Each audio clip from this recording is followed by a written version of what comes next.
La cruel pedagogía del virus. El mundo que atraviesa un tiempo de intensas transformaciones requiere ser pensado en sus asuntos más acuciantes. Las múltiples formas en que se ejerce la violencia, el incesante aumento de la desigualdad, los daños al ambiente y a los seres que habitan la tierra, la violación de los derechos humanos, la militarización de los territorios o el impacto de una pandemia sobre el tejido social, especialmente en sus sectores más vulnerables. De esto se encargará Bonaventura de Sousa, una reflexión sobre la pandemia del COVID-19 o coronavirus y que integra en su expresión más vigente todo lo que un intelectual puede observar sobre el hecho de hablarle a una sociedad que se siente afectada. Boaventura de Sousa nació en Coimbra, Portugal, es doctor en Sociología del Derecho por la Universidad de Yale y catedrático, ya es jubilado. Fue catedrático de Sociología de la Universidad de Coimbra y es considerado como un intelectual con reconocimiento internacional en el área de las ciencias sociales. Muy popular en Brasil por su participación en varias ediciones del Foro Social Mundial. Este libro consta de 5 partes que vamos a ir desarrollando en la medida en que voy haciendo esta intervención. La primera parte, que se denomina el virus, todo lo que es sólido se desvanece en el aire, parte de una consideración, y es que existe un debate en las ciencias sociales sobre si la verdad y la calidad de las instituciones de una sociedad determinada se conocen mejor en situaciones normales, de normal funcionamiento o en situaciones excepcionales de crisis. Tal vez ambos tipos de situaciones sean inductores de conocimiento, pero sin duda nos permiten conocer o revelan cosas diferentes. ¿Qué conocimiento potencial proviene de la pandemia del coronavirus? La normalidad de la excepción. La pandemia actual no es una situación de crisis claramente opuesta a una situación normal. Una crisis permanente es un oxímoron, ya que en el sentido etimológico la crisis es por naturaleza excepcional y temporal y construye una oportunidad de superación para originar un mejor estado de cosas. La pandemia solo agrava una situación de crisis a la que ha sido sometida la población mundial. Es por ello que implica un peligro específico en muchos países. Los servicios de salud pública estaban mejor preparados para enfrentar la pandemia hace 10 o 20 años de lo que hoy están. La elasticidad de lo social.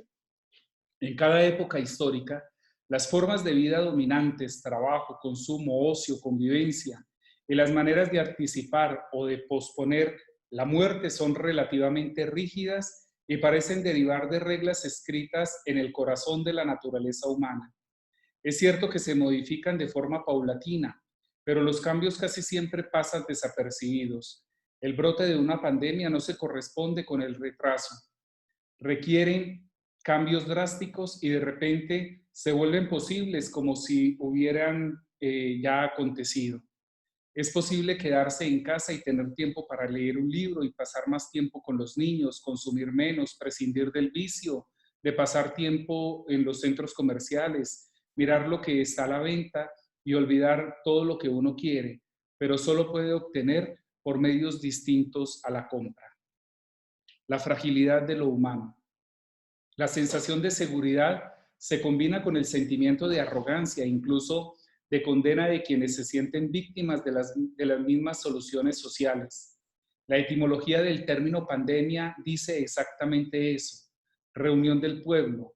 La tragedia es que, en este caso, para demostrar solidaridad, lo mejor es aislarnos y evitar tocar a otras personas. Es una extraña comunión de destinos. ¿Serán posibles otras? Los fines no justifican los medios. La declaración de la actividad económica, especialmente en el país más grande y dinámico del mundo, tiene consecuencias negativas obvias, pero también posee algunas positivas.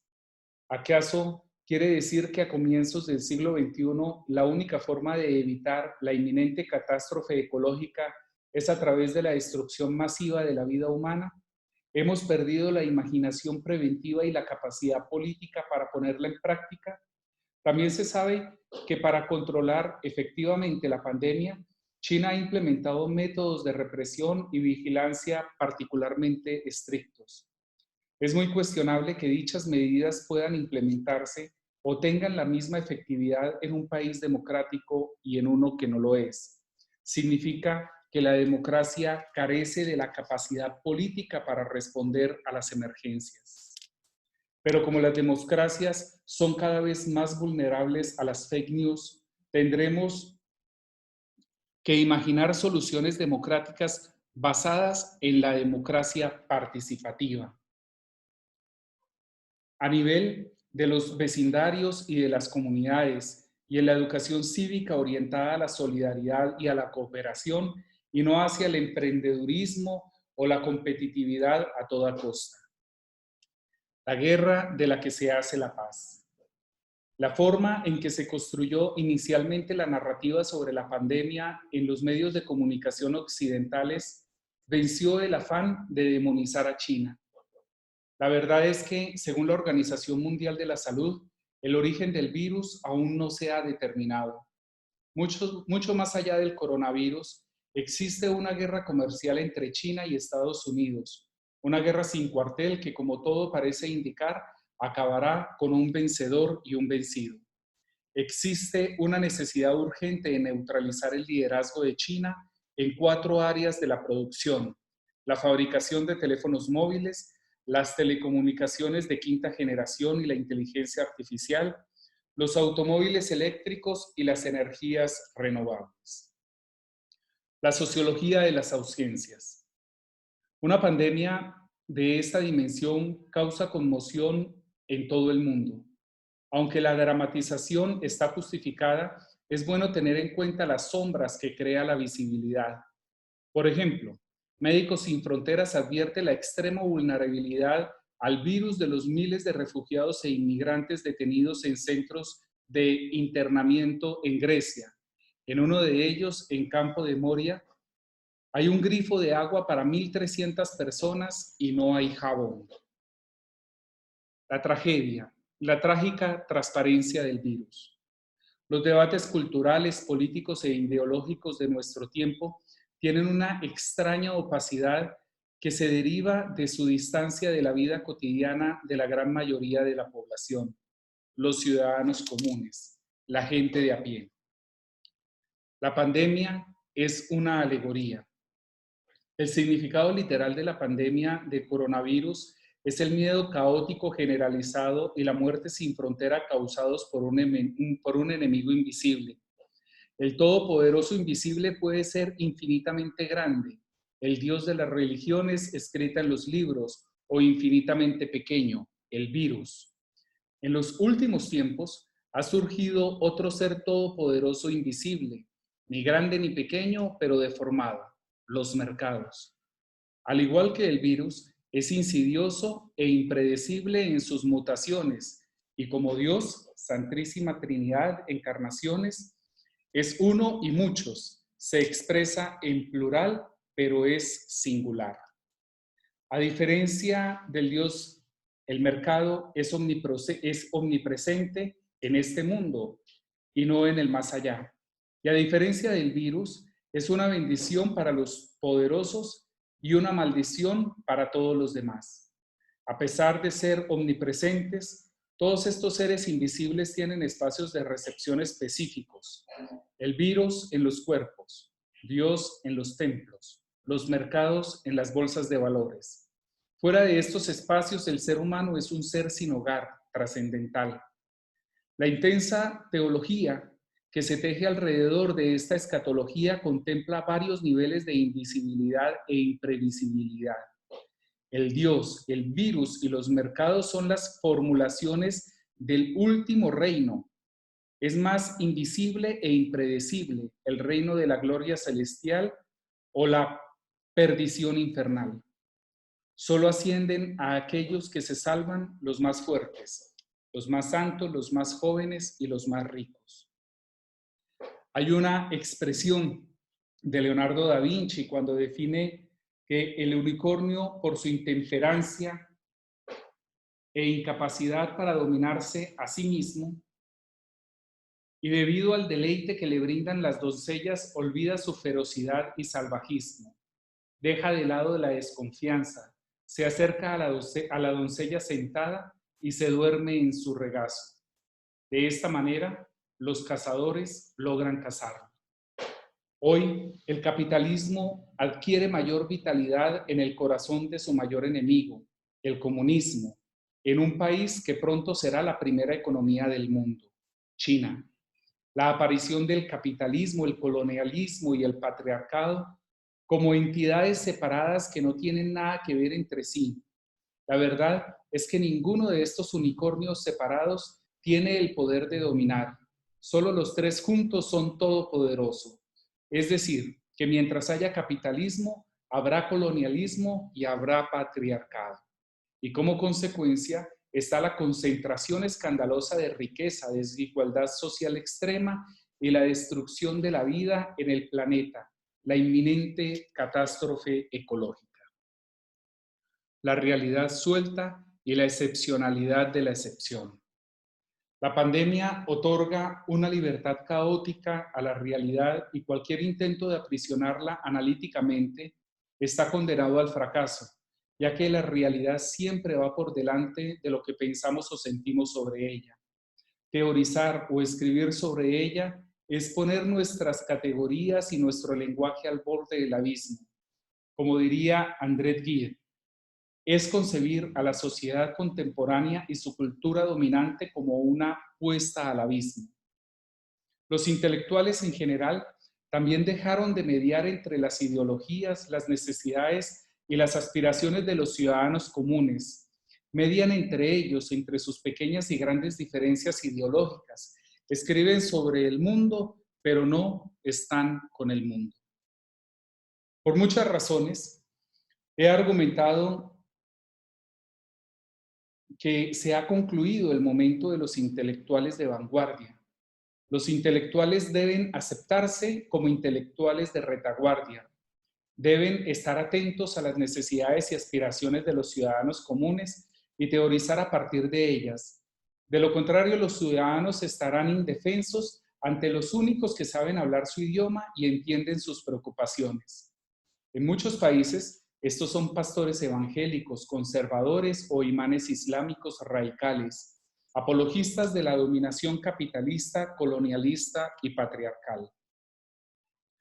Al sur de la cuarentena.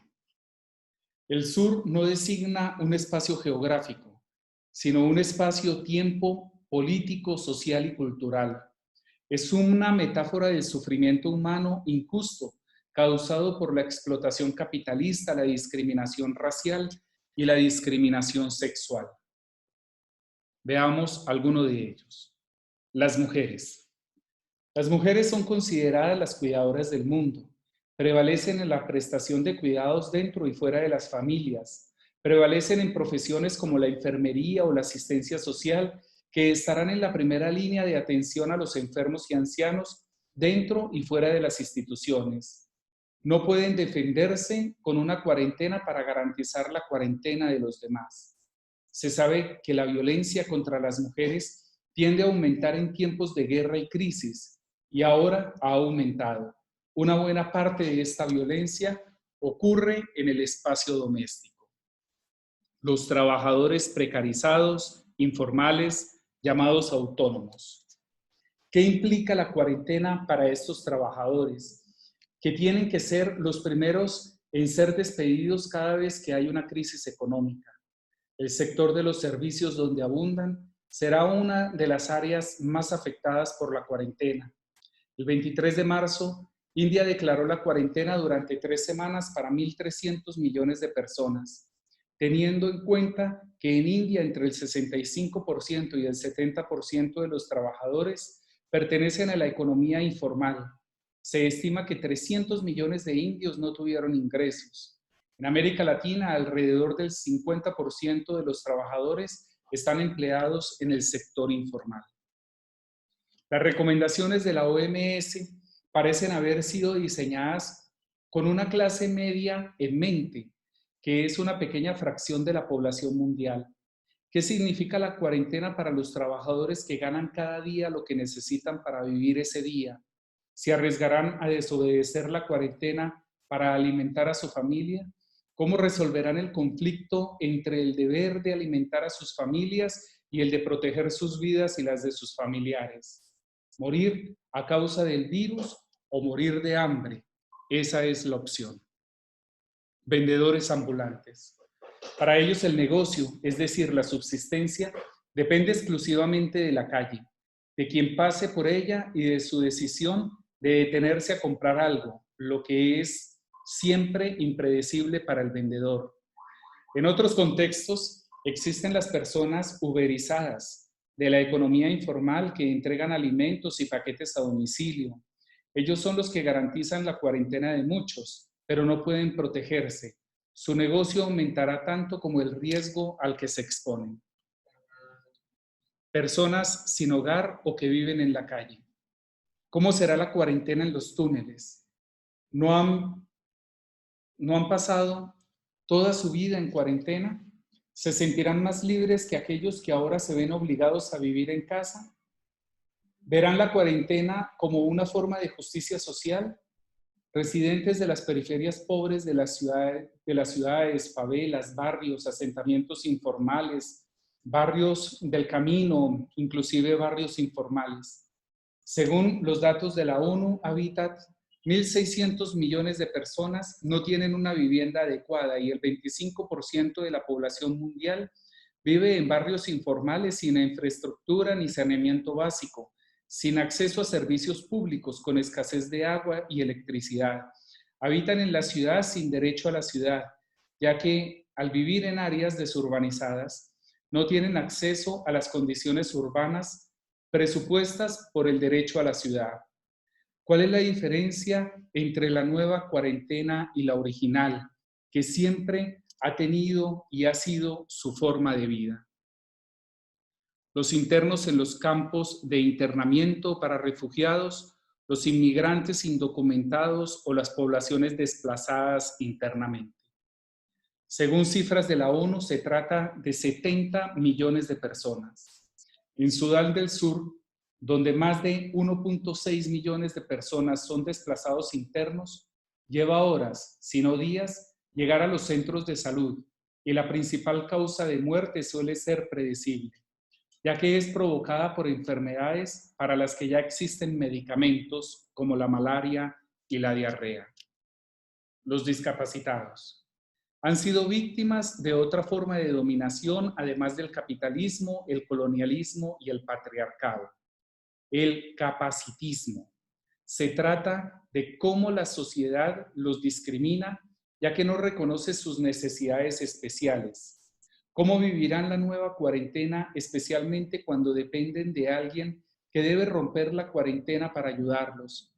Como hace tiempo que están acostumbrados a vivir en condiciones de cierto confinamiento, ¿se sentirán ahora más libres que los no discapacitados o más iguales que ellos? ¿Verán la nueva cuarentena como una especie de justicia social? Los ancianos. ¿Quién se considera un anciano? Muchas veces los ancianos también están definidos por las inequidades sociales. No es lo mismo ser anciano en Europa, en Estados Unidos, en Perú, en Bolivia. No es lo mismo ser anciano en Colombia. La epidemia del SIDA inclusive ha matado y sigue matando a muchos padres jóvenes, por lo que son los abuelos quienes quedan a cargo del hogar. Si los abuelos mueren, los niños corren el riesgo muy alto de desnutrición y de hambre, y finalmente de muerte. La intensa pedagogía del virus. Primeras lecciones. Lección 1. El tiempo político y mediático condiciona cómo la sociedad contemporánea percibe los riesgos que corre. Ese camino puede ser fatal. Las crisis graves y agudas, cuya letalidad es muy significativa y rápida, Movilizan a los medios de comunicación y poderes políticos y llevan a tomar medidas que, en el mejor de los casos, resuelven las consecuencias de la crisis, pero no afectan sus causas. Ejemplo, el COVID-19. Las crisis severas, pero de progresión lenta, tienden a pasar desapercibidas incluso cuando su letalidad es exponencialmente mayor. Ejemplo, la contaminación atmosférica. Cada año mata a 7 millones de personas. A pesar de todo esto, la crisis climática no genera una respuesta dramática y de emergencia como la que está causando la pandemia. Lo peor es que, si bien la crisis pandémica puede revertirse o controlarse de alguna manera, la crisis ecológica ya es irreversible y ahora solo queda intentar mitigarla. Pero resulta aún más grave el hecho de que ambas crisis están vinculadas. La pandemia del coronavirus es una manifestación entre muchas del modelo de sociedad que comenzó a imponerse a nivel mundial a partir del siglo XVII y que ahora está llegando a su etapa final. La vida humana, en ese sentido, es una parte muy ínfima. Somos apenas el 0.01% de la vida planetaria a defender. Lección 2. Las pandemias no matan tan indiscriminadamente como se cree. Es evidente que son menos discriminatorias que otros tipos de violencia cometidos en nuestra sociedad contra trabajadores empobrecidos, mujeres, trabajadores precarios, negros, indígenas, inmigrantes, refugiados, personas sin hogar, campesinos, ancianos, etc. Pero discriminan tanto en términos de su prevención como de su expansión y de su mitigación. Lección 3. Como modelo social, el capitalismo no tiene futuro. El capitalismo puede subsistir como uno de los modelos económicos de producción, distribución y consumo, entre otros, pero no como el único y mucho menos como el modelo que dicta la lógica de acción del Estado y la sociedad. Este modelo deja de lado cualquier lógica de servicio público e ignora así los principios de ciudadanía y derechos humanos. Los gobiernos, con menos lealtad a las ideas neoliberales, son aquellos que actúan de manera más efectiva contra la pandemia independientemente del régimen político. Solo basta mencionar a Taiwán, Corea del Sur, Singapur y China. Habrá más pandemias en el futuro, probablemente más graves, y las políticas neoliberales continuarán socavando la capacidad de respuesta del Estado y las poblaciones estarán cada vez más indefensas. Semejante ciclo infernal solo puede interrumpirse si se interrumpe el capitalismo. Lección 4.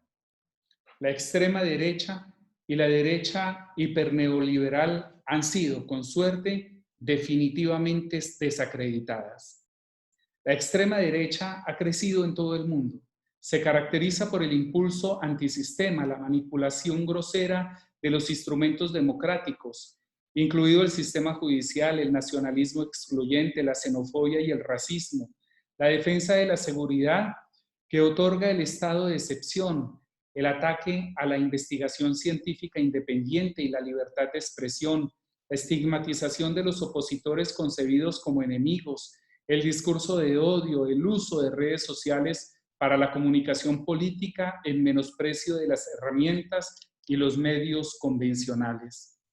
En algunos países, la extrema derecha se asocia a versiones altamente politizadas y conservadoras de la religión, al evangelismo pentecostal en varios países de América Latina, al catolicismo reaccionario en Europa, al hinduismo político en India, al budismo radical en Myanmar, al Islam radical en Medio Oriente. En la actual crisis humanitaria, los gobiernos de extrema derecha o de derecha neoliberal han fracasado más en la lucha contra la pandemia. Ocultaron información, desprestigiaron a la comunidad científica, minimizaron los posibles efectos de la pandemia, utilizaron la crisis humanitaria para el engaño político. Con el pretexto de salvar la economía, asumieron riesgos irresponsables por los que esperamos serán responsabilizados. Lección 5. El colonialismo y el patriarcado están vivos y se fortalecen en tiempos de crisis aguda. Lección 6. El regreso del Estado y la comunidad. Los tres principios de regulación de las sociedades modernas son el Estado, el mercado y la comunidad. Más insidiosamente, el propio Estado y la comunidad o sociedad civil comenzaron a ser gestionados y evaluados por la lógica del mercado y por criterios de rentabilidad del capital social. Estoy seguro de que en el futuro cercano esta pandemia nos dará más lecciones y que siempre lo hará de manera cruel. Si seremos capaces de aprender es una pregunta que por ahora está abierta. Quinto, el futuro puede comenzar hoy. La pandemia y la cuarentena revelan que hay alternativas posibles, que las sociedades se adaptan a nuevas formas de vida cuando es necesario y se trata del bien común. ¿Cuándo se reconstruirán las ganancias anteriores? ¿Estarán los empleos y salarios esperándolos y disponibles? ¿Cuándo se recuperarán los retrasos educativos y profesionales? ¿Desaparecerá el estado de excepción creado para responder a la pandemia tan rápido como la pandemia misma? Al contrario de lo que uno podría pensar, el periodo inmediato posterior a la cuarentena no será favorable para discutir alternativas, a menos que la normalidad a la que las personas quieran regresar no sea posible. Ante la ausencia de alternativas, ocurrirán otras pandemias, pero esta probabilidad ya no es un problema político. Los políticos que enfrentaron esta crisis ya no serán los que tendrán que enfrentar las próximas pandemias. Solo mediante una nueva articulación entre los procesos políticos y civilizadores será posible comenzar a pensar en una sociedad en la que la humanidad asuma una posición más humilde, en el planeta en el que habita. Una humanidad que se acostumbre a dos ideas básicas. Hay mucha más vida en el planeta que en la vida humana, ya que representa solo el 0.1% de la vida en el planeta. La defensa de la vida del planeta en su conjunto es la condición para la continuidad de la vida humana.